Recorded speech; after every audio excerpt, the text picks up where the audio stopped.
Welcome to training. I'm excited to get started with you. My name is Ron Jones. I'm the Columbia District Manager, and I want to cover the concept of success being a choice as we get the day rolling. So go ahead and grab your notebook if you haven't already, and I'd like you to write success is a choice at the top of your notes.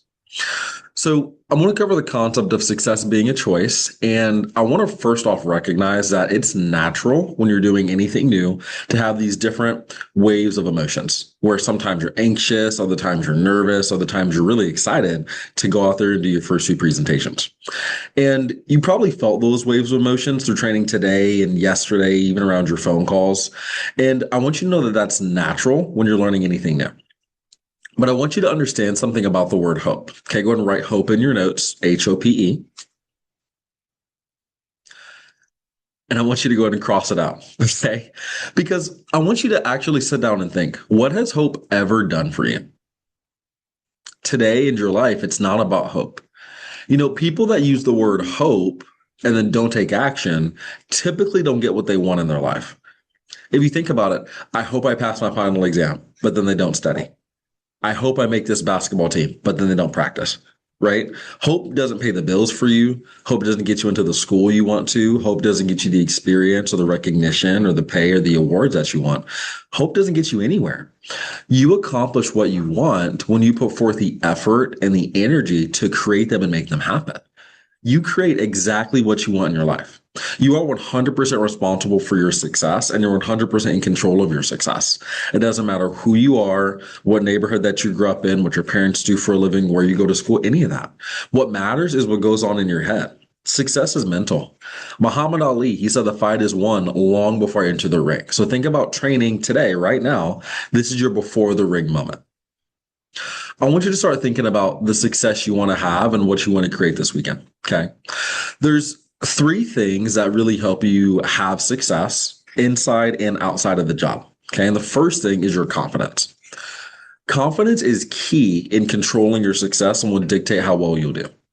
The confidence you have is not from having already done 100 presentations or having sold 10, 20, 30 grand worth of cacao. Your confidence should, number one, be in yourself. I want you to think about the worst day that you've experienced today. Aren't you still here? You can handle more things than you recognize you're capable of. So have confidence that you can overcome some pretty challenging things. You should also be confident in the product. Wouldn't you agree that Cutco was the best of its kind? One thing to think about is most people can't say they have the best of something. They're not driving the best of the best cars or living in the best of the best homes, but you can get them the best in their kitchen. You have the opportunity to impact them and change their life for the better every single time that you step into somebody's kitchen and meet with them. Have confidence knowing that you're really going to rock it this weekend, get a ton of orders and a ton of recommendations because you know and believe the program works. You are getting one of the best trainings in the company, so have confidence that the process works. Have confidence in yourself to know that you're good enough and that you're talented enough. Go ahead and jot in your notes. My customers deserve Cutco. My customers deserve Cutco. Could they get by without it? Yeah, I mean, they have been, right? They could go to Chipotle and get a bunch of those plastic forks and knives and live their life. But somebody that's cooking 3 to 4 times a week, somebody who's feeding their family, they're definitely going to want some Cutco.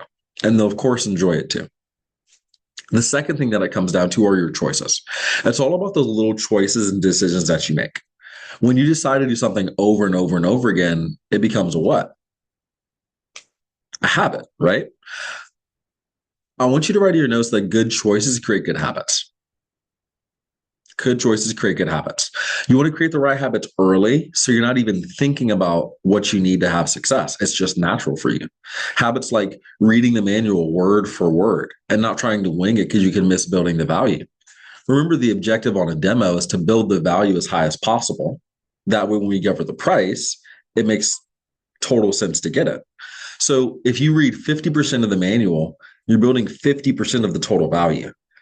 You read 75% of the manual, you'll build 75% of the total value. You read the manual 100%, you'll build 100% of the total value.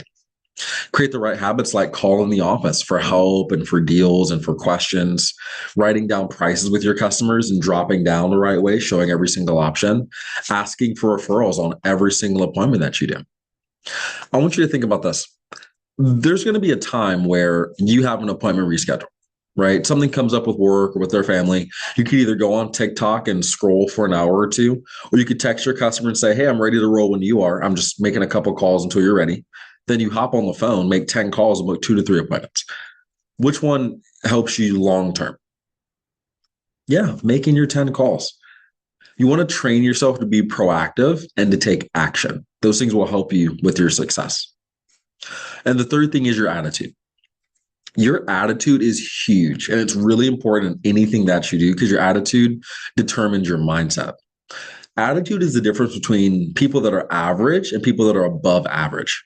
I want you to write in your notes that expectations create your reality.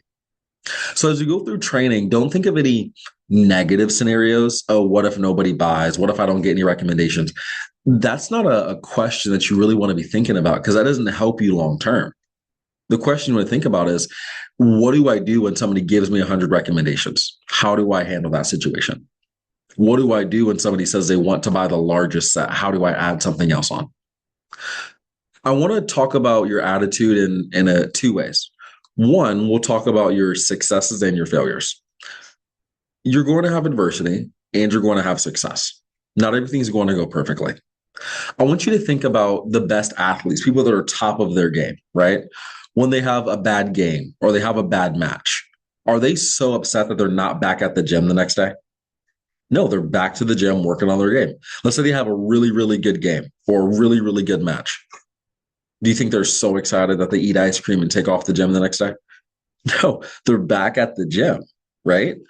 So you want to make sure that you have a positive sense of anxiety. So when you have an appointment reschedule, it's okay to be frustrated, and we'll talk about what are we going to do for your next appointment. Let's get your mind in the right headspace again. When you knock out your first promotion, make your first set sale. Of course, we're going to be excited for you, and there's still more success for you to have. So we'll make a game plan for that too. And the second form of attitude I want to talk about is your attitude toward yourself and toward your customers. You will have the right customers, okay? Since your interview, we've been talking about and helping you pick and think about who you want to see first. You're going to be seeing people this weekend that you know decently well, okay? Like some of them may have changed your diaper, right? And so don't you think they'll be able to tell if you're just reading the script and going through the motions, or they'll be able to see if you're really serious about the product and really serious about making a sale? Of course, they can see the difference.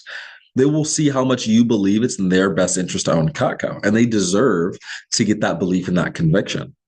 Remember, people don't buy Cutco. They're buying your belief and your conviction that you believe they should own it. Do you believe that Cutco is the best a customer can have in their kitchen? One thing to think about is everybody grows old, right? You're going to get some gray hairs. It's going to be tough to walk upstairs at one point in time. But that Cutco set on her counter, on your customer's counter, is going to be in its prime years forever. Anytime they go to use it, it's going to work perfectly. This weekend, when you place an order for your customer, let's say that you place $1,000 order. That's great. Well, you'll make $100, nice, and your customer gets $1,000 worth of Cutco. How long is that $1,000 going to worth of Cutco going to last and stay with your customer? Forever. How long is that $100 going to sit in your pocket? A week, 2 weeks. So who gets the better deal? You, who gets $100, or your customer, they get something that they never have to spend money on, that makes their life easier and saves them energy and time and money for the rest of their life. It's our job to help your customers stay happy for the rest of their home and for the rest of their life in their home. Which customer would be happier? The one that has a set of Cutco on the counter, or the one that has a couple of pieces in the drawer? I mean, what would you rather have? Think about what you would want in your home and work hard to get that to a customer's home, and your results will be that much better. Like I mentioned, most people can't say they have the best of something. You know, your customers are not getting up and putting on a Rolls Royce and a Rolex, right, to go to work. Well, when your customer goes into their kitchen and they pull out that piece of Cutco and they use it, they feel like somebody who gets into a Rolls Royce to go to work, who puts on a Rolex every single day, because they know that it's the best of its kind. So I want you to remember that today it's not about hope. Success is a choice that you make, and it comes down to your confidence, your choices, and making sure that you have the right attitude.